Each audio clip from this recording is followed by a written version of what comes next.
దేవుని పరిశుద్ధ నామమునకు మహిమ కలుగును. ప్రియమైన బిడ్డలారా, ప్రభు ప్రేమించి మరి ఉదయకాల సమయంలో మనందరినీ కూడా ఆయన పాసంలో సమకూర్చినందుకు నేను ఎంతగానో దేవునికి వందనాలు చెల్లిస్తుంటున్నాను. మనం యథావిధిగానే ప్రియమైన బిడ్డలారా, ప్రభు అయినటువంటి యేసు క్రీస్తు ఆ కల్వారి శిలువలో మరణించినప్పుడు జరిగినటువంటి యొక్క కార్యముల గురించి మనం ధ్యానించబోతూ ఉన్నాం. ప్రియమైన బిడ్డలారా, దీనికి ముందు కూడా మనము నేర్చుకున్నాం. దాదాపు 2023 సంవత్సరాల క్రితము ఆ గొల్గోతా కొండ మీద ప్రభు అయినటువంటి యేసు క్రీస్తు ఆకాశానికి భూమికి మధ్యలో వ్రేలాడుతూ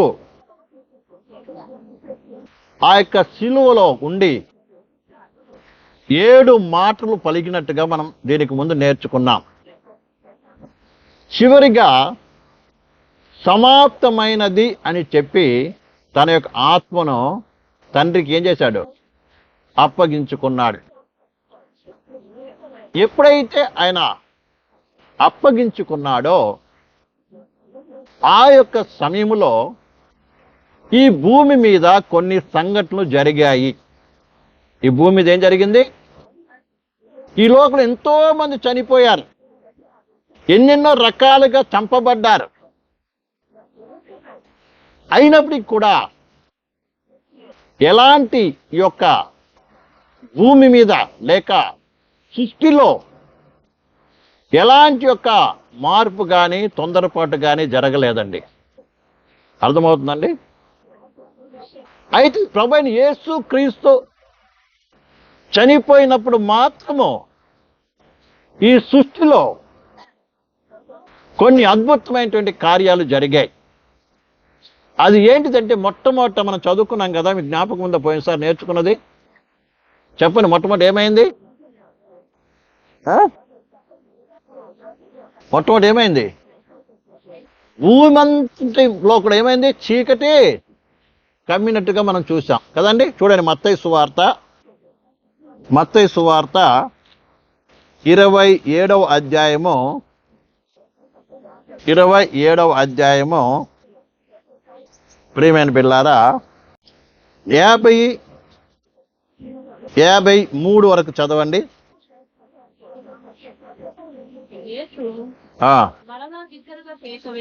మరలా బిగ్గరగా కేకలు వేసి ప్రాణం విడిచెను.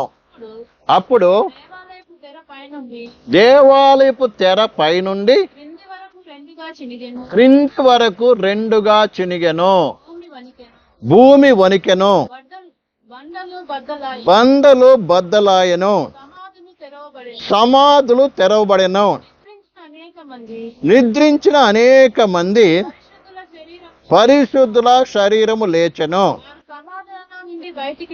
వారు సమాధి నుండి బయటికి వచ్చి ఆయన లేచిన తర్వాత పరిశుద్ధ పట్టణంలో ప్రవేశించి అనేకులకు అగుపడిరి.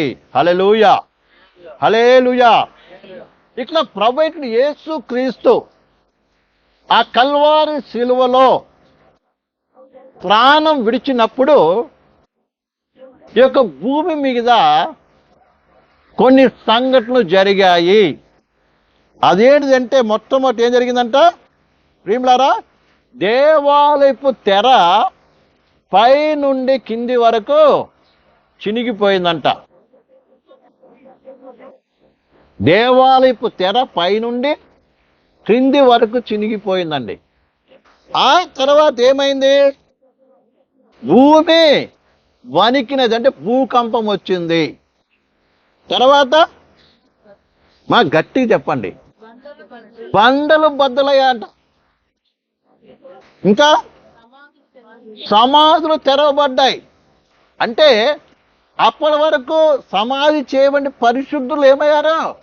తిరిగి లేచారంట. అదే, నిద్రించిన వారు అనేక మంది ఏమయ్యారు? తిరిగి లేచారు. తర్వాత వాళ్ళేం బయటికి వచ్చి యేసయ్య తిరిగి లేచిన తర్వాత అనేక మంది కనబడినట్టుగా చూస్తున్నాం. ఇక్కడ మనం అందరూ కూడా బాగా ఆలోచించాలి. ఈ లోకంలో ఎంతో మంది ఎన్నో రీతులుగా చనిపోయారు కదండి. గొప్ప గొప్ప వాళ్ళు, అర్థమైందా, ఈ లోకంలో బలవంతులు అనబడినటువంటి వారు, గురువులు అనబడినటువంటి వారు, సాములు అనబడినటువంటి వారు, అలాగే ఎంతో మంది గొప్ప గొప్ప వారు చనిపోయినప్పుడు ఎలాంటి యొక్క సంభవము సృష్టిలో ఏమాత్రమో జరగలేదండి.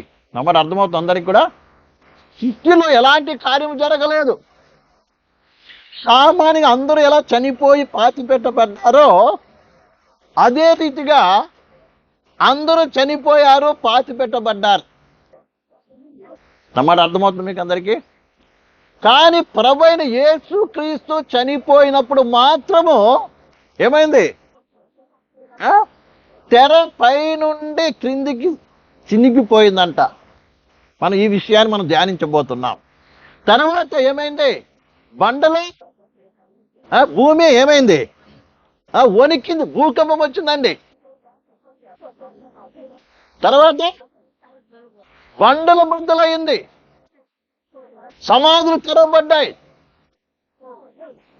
ఇదంతా కూడా మనకి ఏం చూపిస్తుందంటే, దేవుని యేసు ప్రభు యొక్క మరణానికినే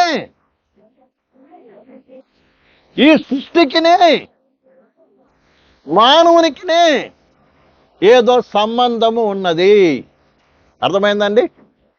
యేసు ప్రభు మరణానికి, ఈ సృష్టికి, తర్వాత మానవునికి, లేక చనిపోయినటువంటి వారికి ఏదో సంబంధమా ఉంది అని అర్థమవుతుందా కదండి. లేకుంటే ఎందుకు కావాలి అవన్నీ? యేసయ్యకు ముందు ఎంతో మంది గొప్ప గొప్ప వాళ్ళు ఈ లోకంలో పుట్టారు, చనిపోయారు. ఆ తర్వాత ఇప్పటి వరకు కూడా ఎంతో మంది పుట్టారు, గొప్ప గొప్ప వాళ్ళు, మంచి పేరు ప్రకారం సంపాదించుకున్నారు. అనేక మతాలు స్థాపించిన మత గురువులు కూడా ఉన్నారు. ఎంతో మంది చచ్చిపోయినప్పటికీ కూడా సృష్టిలో ఎలాంటి మార్పు, ఎలాంటి కదలిక జరగలేదు. కానీ ప్రభువైన యేసుక్రీస్తు మరణించినప్పుడు మాత్రము, ప్రియమైన బిడ్డలారా, సృష్టిలో ఒక గొప్ప సూచన కనబడినట్టుగా మనం చూస్తున్నాం. ఆ తర్వాత జరగలేదండి, గంటకో 2 గంటలకో తెల్లారో జరిగిన కార్యాలు కాదు. ఎప్పుడైతే కల్వారి శిలువలో ప్రభువైన యేసుక్రీస్తు ఆ భయంకర వేదన దాదాపు 9 గంటలు మొదలుకొని, ఉదయం 9 గంటలు మొదలుకొని 3 గంటల వరకు కూడా ఏం చేశాడు ఆయన? ఆ కల్వారి శిలువ బాధను అనుభవిస్తూ చివరికి సమాప్తమైనని చెప్పి తన ఆత్మ తల వంచి తండ్రికి అప్పగించినప్పుడు, ఎప్పుడైతే తన ప్రాణాన్ని తండ్రికి అప్పగించాడో వెంటనే ఏం కలిగింది తెలుసా అండి? కలిగింది, తెర పైనుండి కిందికి చినిగిపోయిందంట. భూకంపం వచ్చిందండి. తర్వాత బండలన్నీ ఏమైపోయినాయి? పగిలిపోయినాయి. సమాధులు కూడా తెరవబడ్డాయి.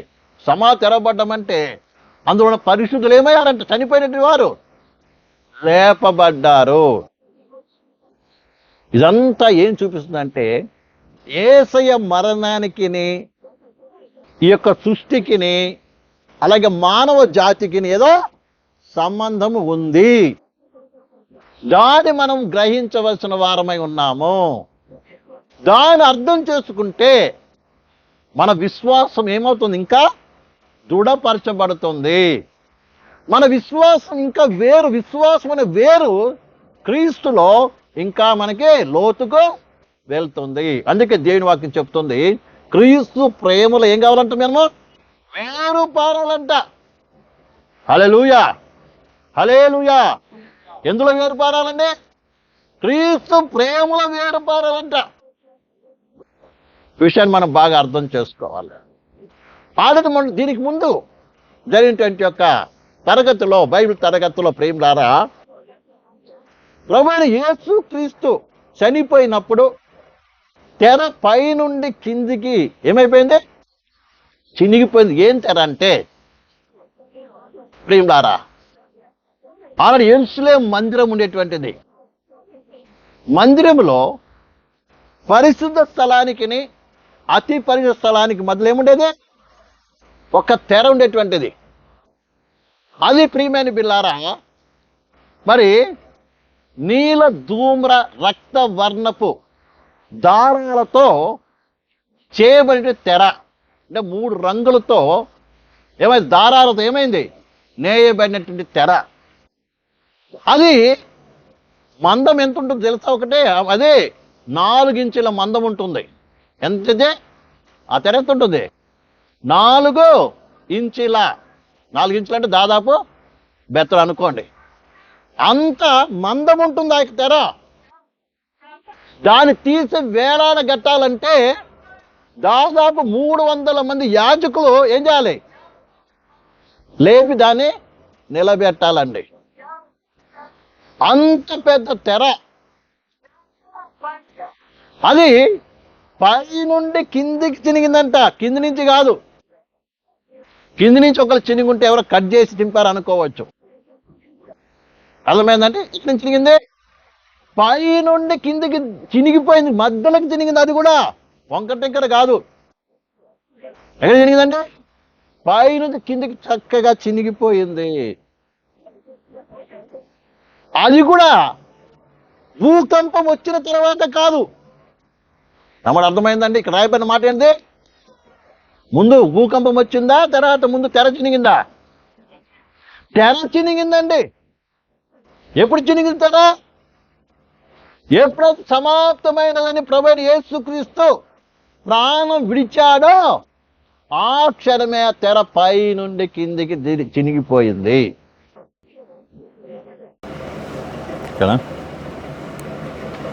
హల్లెలూయా, హల్లెలూయా, హల్లెలూయా. మానవులందరూ కూడా ఏమయ్యారంట? గొర్రెల వలె త్రోవ తప్పిపోయారు. గొర్రె యొక్క స్వభావం ఏంటిదంటే, అది ఒక తప్పిపోయింది అనుకోండి, త్రోవ తిరిగి వెనక్కి రావటానికి తెలియదు. ఎందుకంటే తను వెళ్ళిన దారి దానికి తెలియదు. ప్రియమైన పిల్లారా, అదే రీతిగానే మానవ జాతి అంతా కూడా త్రోవ తప్పిపోయారు. అర్థమైందండి? తాను ఎక్కడికి వెళుతున్నాడో వానికి ఏం తెలియదు, ఏమాత్రమో తెలియదు. ఒకప్పుడు మనందరికి కూడా అలాగే ఉండే, అవునా కదా? ఏం చేస్తున్నామో తెలియదు, ఎక్కడికి వెళ్తున్నామో తెలియదు, మన గమ్యం ఏమిటో మనకి అసలే తెలియదండి. చివరికి తెలియకుండా వీళ్ళు ఎక్కడికి పోదు? నాశనానికి, నరకానికి వెళ్ళవలసిన వారము. కారణం ఏంటిదంటే, మానవుడు పాపములో పుట్టి పాపాన్ని జరిగిస్తూ ఆ పాపములోనే మునిగిపోయి కన్నులు కనబడని స్థితిలో ఉన్నాడు. త్రోవ తెలియని స్థితిలో ఉన్నాడు. గుడ్డివాడుగా ఉన్నాడు. ప్రియమైన బిళ్ళారా, ఈ విషయాన్ని మనం బాగా అర్థం చేసుకోవాలి. ప్రియమైన బిళ్ళారా, అందుకే రాయబడిన మాట ఏంటంటే, మనమందరం గొర్రెల వలె త్రోవ తప్పిపోతిమి, మనలో ప్రతివాడు తనకిష్టమైన త్రోవకు తొలగెను. చూడండి, ఈ లోకంలో చూసినప్పుడు ప్రతి మనిషి కూడా తనకిష్టమైన రీతిగా నడుచుకోవడం నేర్చుకున్నాడు. అర్థమవుతుందండి? ప్రతి ఒక్కరికి ఏంటిది? తమ ఇష్ట ప్రకారం నడుచుకోవాలి. ఈ లోకమంతా కూడా తమ ఇష్టం వచ్చిన రీతిగా నడుస్తుంది. ఈ దినము ఎక్కువగా మనకు వినబడుతున్నటువంటి యొక్క పదం ఏంటి తెలుసా? స్వేచ్ఛ. ఏంటంటే స్వేచ్ఛ అంటే అర్థం ఏంటిది? నాకు ఇష్టం వచ్చిన రీతిగా జీవిస్తాను. ఎవరు నన్ను ఏం చేయకూడదు? ప్రశ్నించకూడదు, అడగకూడదు. నమ్మడం అర్థమవుతుంది మీకు అందరికీ? నా ఇష్టం వచ్చిన రీతిగా నడుచుకుంటాను. ఎవరు నన్ను ఏం చేయకూడదు? అడగకూడదు. దాని కొరకు చట్టాలు కూడా చేయబడుతుందండి. దాని కొరకు ఏమవుతుంది? చట్టాలు కూడా ఏమవుతుంది? చేయబడుతుంది. అవును, వాడికి ఇష్టం రీతిగా నడుస్తాడు, మనం ఏమి అనడానికి వీలు లేదు.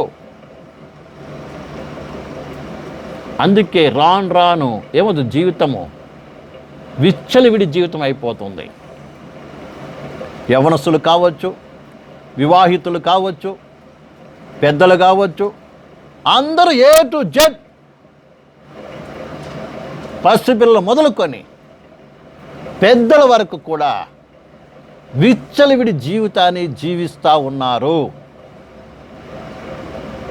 దాన్ని కోరుకుంటున్నారు.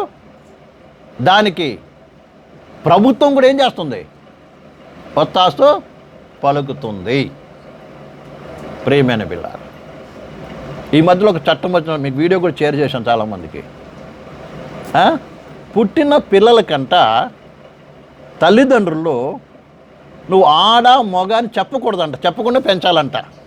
ఎంత పిచ్చి తెలుసా మీకు అందరికీ? ఏం పెంచకూడదు? నువ్వు ఆడ మొగ అని చెప్పకూడదంట, చెప్పకుండా పెంచాలంట. ఇది ఎవడన్నా తెలియగలిగిన వాడు చెప్పే మాటలేనా? గవర్నమెంట్ చట్టం అండి. నార్వేనో స్వీడన్ అనుకుంటా. వాడు పెరిగి వాడు తెలుసుకోవాలంట.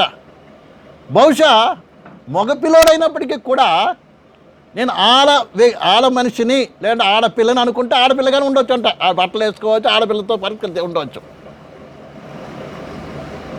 ఇలాంటి ఒక చట్టాలు ఈ దినం ప్రపంచంలోకి వస్తుంది. నీ ఇష్టం, ఏమైనా చేయొచ్చు, ఎవరైనా పెళ్లి చేసుకోవచ్చు, ఎట్టయినా బతకవచ్చు, ఇష్టం ఉంటే ఉండొచ్చు, లేకపోతే పోవచ్చు. ఇది ఈ దినం ప్రపంచం వెళ్తున్నటువంటి యొక్క పరిస్థితి. ప్రియమైన బిడ్డలారా, ఇవన్నీ ఎందుకు చెప్తున్నా అంటే అందరూ ఏమైపోయారు? త్రోవ తప్పిపోయి తమ ఇష్ట ప్రకారం జీవించాలని కోరుకుంటున్నారు. అదే విషయం రాయబడి ఉంది. ప్రియమైన బిడ్డలారా, దేవుడు మానవ సృజించింది తన ఇష్ట ప్రకారం జీవించడం కొరకు కాదండి. దేవుని చిత్త ప్రకారము, దేవుని సంకల్పము ప్రకారం జీవించడానికి. హల్లెలూయా. దేవుడు ఆదిలో మనిషిని ఎందుకు పుట్టించాడంటే, ప్రియులారా, దేవుని చిత్త ప్రకారము చేయటానికి. స్వేచ్ఛ కూడా ఎందుకు ఇచ్చాడంటే, హృదయపూర్వకంగా దేవుని చిత్తం చేయటానికి. అర్థమైందండి? స్వేచ్ఛ అంటే అర్థమైనది. స్వతంత్రం ఎందుకు ఇచ్చాడంటే దేవుని చిత్తం ప్రకారము నడవటానికండి. ఉదాహరణకి మన దేశానికి స్వతంత్రం వచ్చింది అంటే స్వేచ్ఛ వచ్చింది. బానిసత్వం నుంచి ఏమైంది? విడుదల మనకు దొరికింది. తెల్లోల అధికారం మనకేమైంది? విడుదల దొరికింది. అయితే అలాగే లేరు కాబట్టి ఎవరిష్టం చొప్పున వారు జీవించవచ్చని వదిలేశారా? ఏం చేశారు? మనకంటూ ఒక రాజ్యాంగము రాయబడినది. మనకంటే ఏముంది? ఒక రాజ్యాంగం, కాన్స్టిట్యూషన్ అనేది ఒకటి ఉంది. ఆ ప్రకారమే ఈ దేశ ప్రజలందరూ కూడా ఏం కావాలి? నడుచుకోవలసిన వారై ఉన్నారు. అలా నడుచుకోకపోతే వారికి ఏముంటుంది? శిక్ష ఉంటుంది. మరి అర్థమవుతుందండి? అలాగనే సర్వ సృష్టికర్త దేవుడు కూడా మానవ సృజించిన తర్వాత ఒక చట్టాన్ని ఇచ్చాడు. ఏమని? నువ్వు ఈ తోటలో ఉండు, ఈ తోటంతని జాగ్రత్త కాపాడుకో, ఈ తోట పని చెయ్యి. అలాగే ఈ తోటల మధ్యలో ఒక పండు ఉంది, అది నువ్వు తినకూడదు, తింటే నువ్వు చచ్చిపోతావు అని ప్రభు ఏం చేశాడు? ఒక చట్టాన్ని అక్కడ పెట్టాడు, ఆజ్ఞను అక్కడ పెట్టాడు. అర్థమైందండి? కానీ మానవుడు ఏం చేశాడండి? దేవా, నీ ఇష్ట ప్రకారం కాదు, నా ఇష్ట ప్రకారం నడుచుకుంటానని ఏం చేశాడు? దాన్ని తిన్నాడు. దేవునితో ఉన్నటువంటి సంబంధం ఏమైపోయింది? వెళ్ళిపోయింది. శిక్షకు పాత్రుడయ్యాడు, మరణానికి పాత్రుడయ్యాడు, అక్కడి నుంచి బయటికి వెళ్ళగొట్టబడ్డాడు.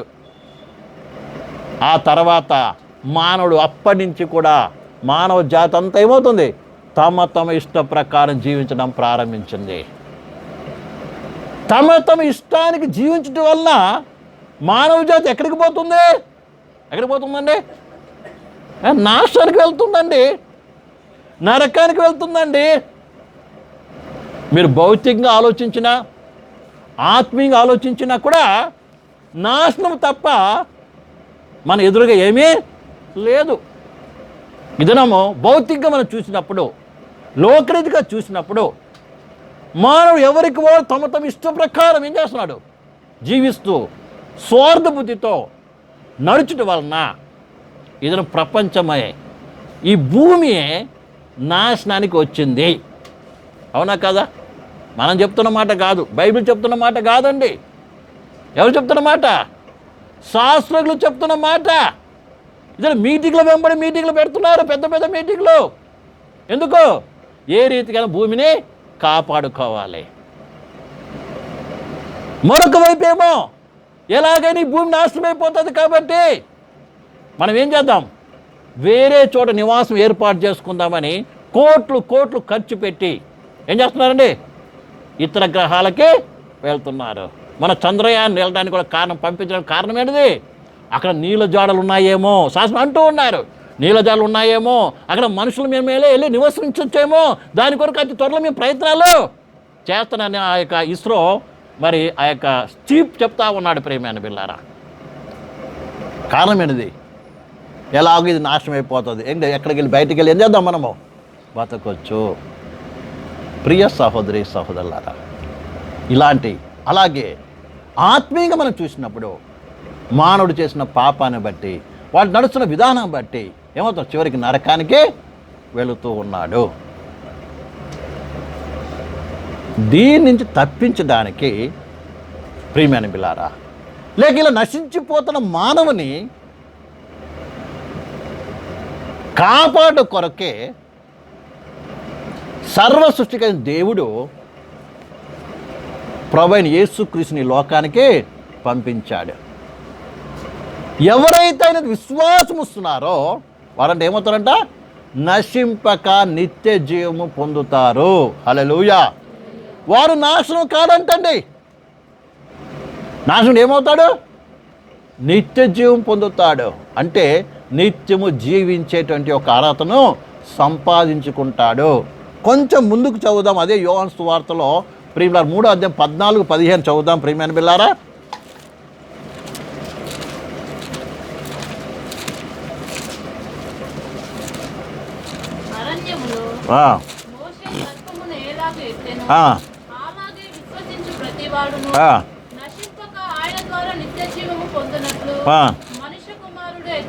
ఇక్కడ ప్రభువైన యేసుక్రీస్తు ఒక చక్కటి మాట చెప్తున్నాడండి. ఏమనంటే, అరణ్యములో మోషే సర్పమును ఎలాగ ఎత్తెనో ఆ రీతిగానే ఆయన యందు విశ్వాసం ఉంచి వారందరూ కూడా నశింపక నిత్య జీవం పొందినట్లు ఏం కావాలంట? మనుష్య కుమారుడు కూడా ఎత్తబడవలెను. హల్లెలూయా. దాని అర్థం ఏంటంటే, ఇజ్రాయేల్ ప్రజలను దేవుడు నడిపిస్తున్నప్పుడు ఇజ్రాయేల్ ప్రజలు దేవునికి విరోధముగా దేవుని నమ్ముకోకుండా ఏం చేశారంట?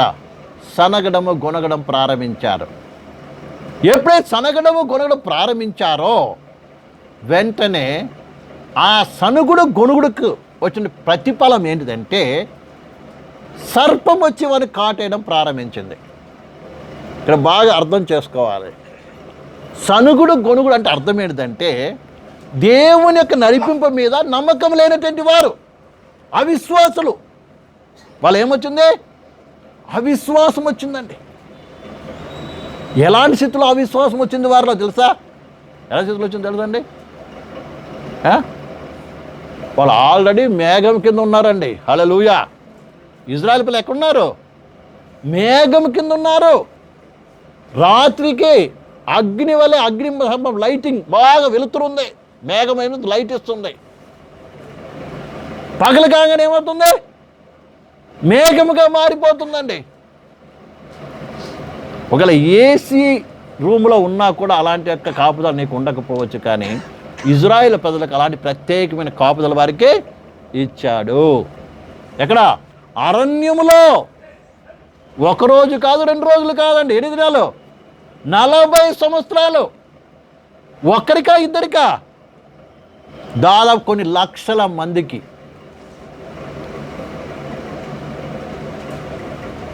అదే కాదండి, రోజు ఏం పొందుతున్నారు? పొద్దున్నే మన్నాను తింటున్నారు. పొద్దున్నే వీళ్ళేం కష్టపడి వండుకొని తినట్లేదండి. పొద్దున్న లేవగానే బయటికి వెళ్ళగానే వాళ్ళు బయట ఏమవుతుంది? మన్నా కనబడుతుంది. జస్ట్ ఏరుకొని గిన్నెలు వేసుకొని ఏం చేయాలి? వాళ్ళు 3 పూటలు తినాలి. ఇంత గొప్ప కార్యాలు వారు రోజు రోజు చూస్తున్నారండి. అదే కాకుండా వాళ్ళకి ఏ రోగము లేదండి. వింటున్నారండి?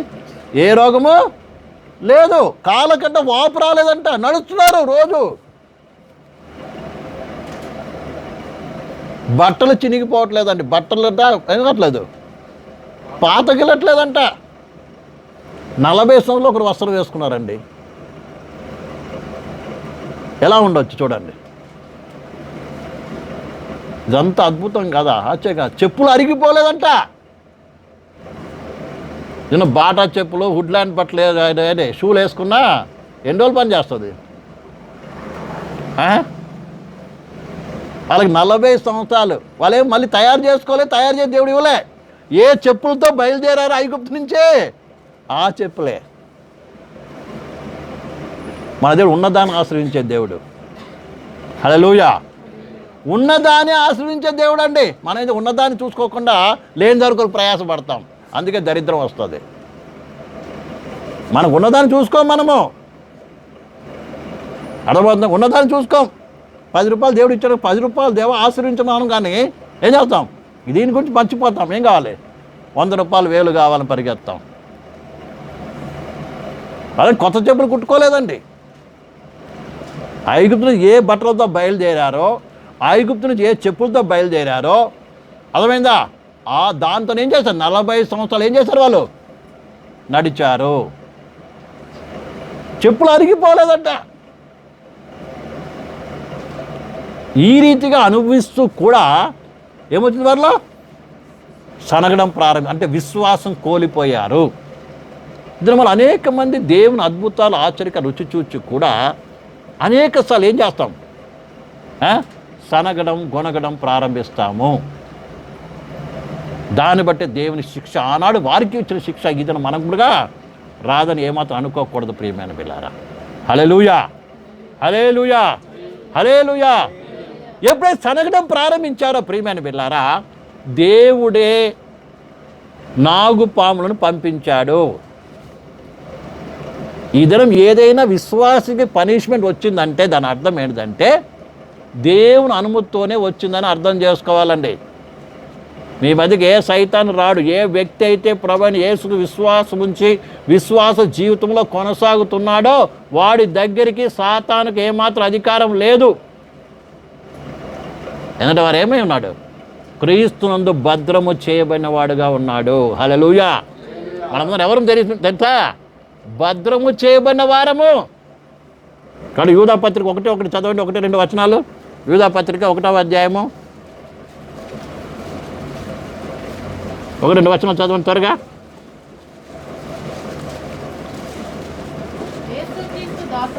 యేసుక్రీస్తు దాసుడును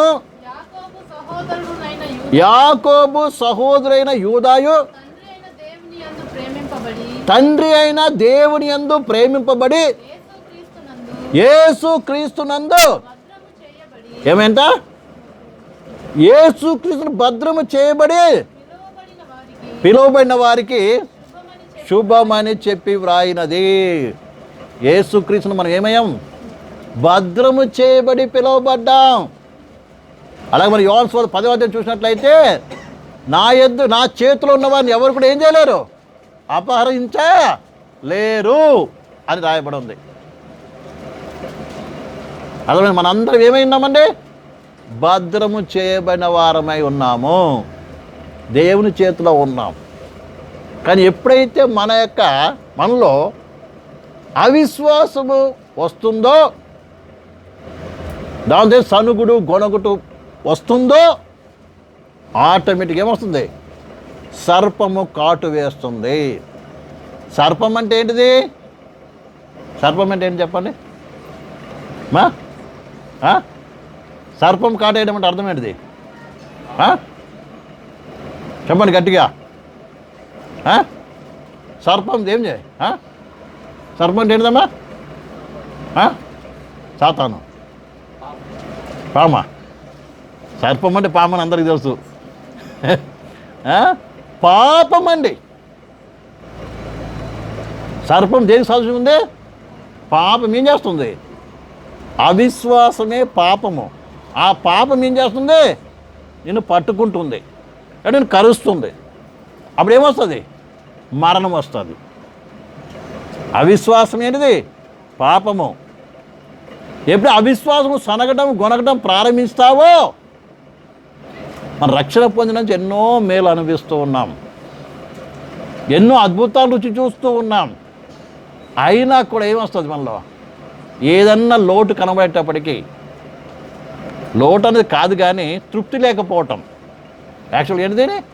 ఉన్న దాంట్లో తృప్తి లేకపోవటం. తృప్తి లేకేమో చనుగుడు కొనుగుడు చేస్తుంది. ఇక్కడ వాళ్ళు కూడా అంతే కదా.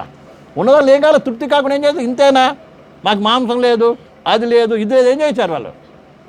సడన్గా ప్రారంభించినప్పుడు ఆ సర్పము వారిని కాటు వేయడం ప్రారంభించింది. పాపము వారిని ఏం చేసింది? కాటు వేయడం ప్రారంభించిందండి. పాపం వలన వచ్చి జీతం ఏంటిది? మరణం రావడం ప్రారంభించింది. వెంటనే వారు మోషేకి మొరపెట్టారు. మోషేమో దేవునికి మొరపెట్టినప్పుడు దేవుడు ఏం చేసి కృప చూపించి ఏం చేశాడు కదా? ఒక ఇత్తడి సర్పాన్ని చేసి అక్కడ అందరికి కనబడేటట్టు ఏం చేయి, ఒక కర్రకు తగిలించి పెట్టా అన్నాడు. ఆ సర్పం ఏం చూపిస్తుందంటే, ఆ ఇత్తడి సర్పము ప్రియులారా పాపాన్ని చూపిస్తుంది. ఆ జీవములైనటువంటి యొక్క ఆ ఇత్తడి సర్పం ఏం చూపిస్తుందంటే ప్రియులారా, పాపానికి శిక్ష వేయబడినది, దానికి ఇక మీద జీవము లేదు అని దాని యొక్క భావం అండి. ఎవరైతే విశ్వాసముతో ఆ ఇత్తడి సర్పాన్ని చూశారో, ఈ పాము కాటు గురైన ప్రతి ఒక్కరు ఎవరైతే ఆ ఇత్తడి సర్పం చూచారో వాళ్ళందరికీ ఏమొచ్చింది? మరణం నుండి విడుదల దొరికింది. హల్లెలూయా, హల్లెలూయా. అదే రీతిగానే మన ప్రభువైన యేసు క్రీస్తు ఆ కల్వారి శిలువ మీద ఏమయ్యాడు? వ్రేలాడాడు. శరీరధారిగా వ్రేలాడాడండి. ఆ శరీరం ఏం చూపిస్తుందంటే పాపాన్ని చూపిస్తుంది. యేసు ప్రభు ఆ కల్వారి శిలువలో వ్రేలాడుతుంటే యేసు ప్రభు యొక్క శరీరం ఏం చూపిస్తుందంటే పాపాన్ని చూపిస్తుంది. పాపము యొక్క లేదా పాపానికి విధింపబడినటువంటి శిక్షను చూపిస్తుంది.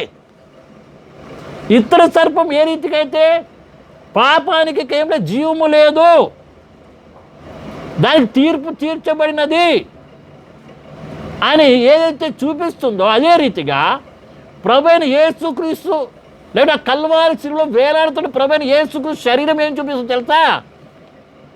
పాపమునకు శిక్ష విధింపబడినది, ఇక పాపానికి అధికారము లేదు అని చూపిస్తుంది. ప్రేమ అర్థం కాదు.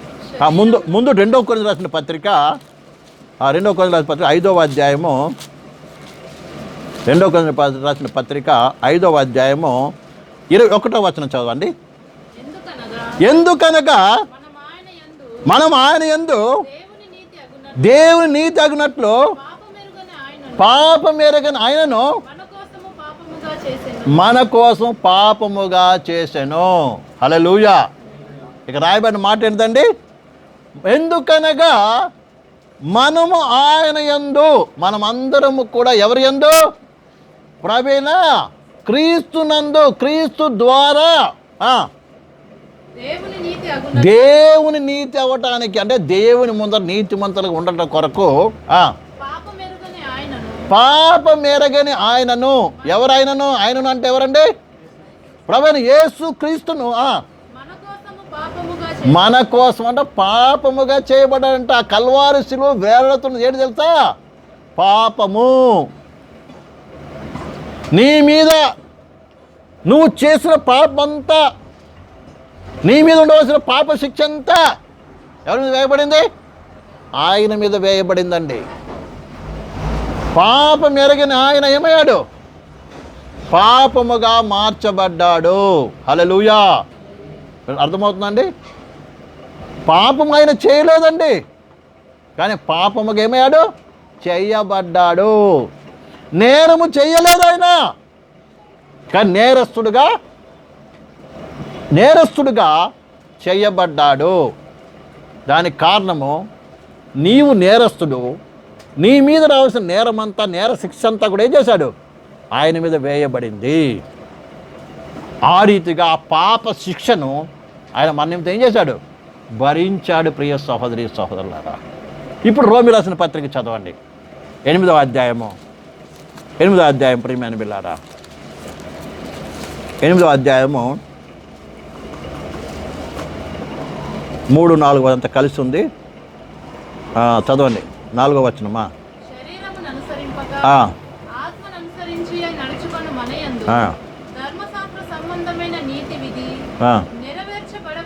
నెరవేర్చబడవలనని పాప పరిహారం నిమిత్తము దేవుడు తన సొంత కుమారుని పాప శరీరాకారముతో పంపి ఆయన శరీరమందు ఏం రాయబడింది ఇక్కడ? పాపానికి శిక్ష విధించెను. ఎక్కడ? యేసయ్య శరీరమందు. అర్థమైందండి? యేసు శరీరం ఏమైంది? యేసుక్రీస్తు కల్వారిలో ఎందుకు వేలాడుతున్నాడు? ఎందుకు ఆ బాధను అనుభవిస్తున్నాడు? పాపమునకు శిక్ష జరిగినది, పాపము శిక్షింపబడినది. ఏ పాపమైతే ఆదాము మొదలుకొని మానవ జాతినంతటికి కూడా ఏలుబడి చేస్తూ, అధికారం చేస్తూ నరకానికి తీసుకుని వెళ్తూ ఉందో, ఆ పాపానికి 2000 సంవత్సరాల క్రితము మన ప్రభువైన యేసుక్రీస్తు శరీరమందు శిక్ష విధింపబడినది. ఇక పాపానికి ఏమాత్రం ఏం లేదు, అధికారము లేదు. నమ్మిన వారికి స్తోత్రం చెప్పండి. పాపానికి ఏం లేదండి, అధికారము లేదు. ఏ వ్యక్తి అయితే ప్రభు అయినటువంటి యేసుక్రీస్తు నా నిమిత్తం పరలోకముడి ఈ లోకానికి వచ్చి నేను చేసిన పాపం నిమిత్తమై, నన్ను ఏలుబడి చేసిన పాపం నిమిత్తమై, కానీ ఏ పాపం అయితే నన్ను ఇప్పటి వరకు నడిపిస్తూ ఉందో ఆ పాపానికి యేసుక్రీస్తు తన శరీరమందు శిక్ష వేశాడు. ఇక పాపానికి ఏం లేదు, ఎలాంటి అధికారము బలము లేదు అని విశ్వసిస్తారో వారికి ఏం కలుగుతుంది తెలుసా? పాప క్షమాపణ లభిస్తుంది. ఒకటి, పాపం నుంచి ఏమవుతుంది? పరిశుద్ధపరచబడుతున్నాడు. మూడవదిగా పాపం నుంచి ఏం జరుగుతుంది తెలుసా? సంపూర్ణ విడుదల. పాపం నీ దగ్గర పారిపోతుంది, ఇక నీ మీద అధికారం చేయదండి. హల్లెలూయా. ఇప్పుడు ఏమవుతున్నావు? స్వతంత్రుడు అవుతున్నావు. హల్లెలూయా.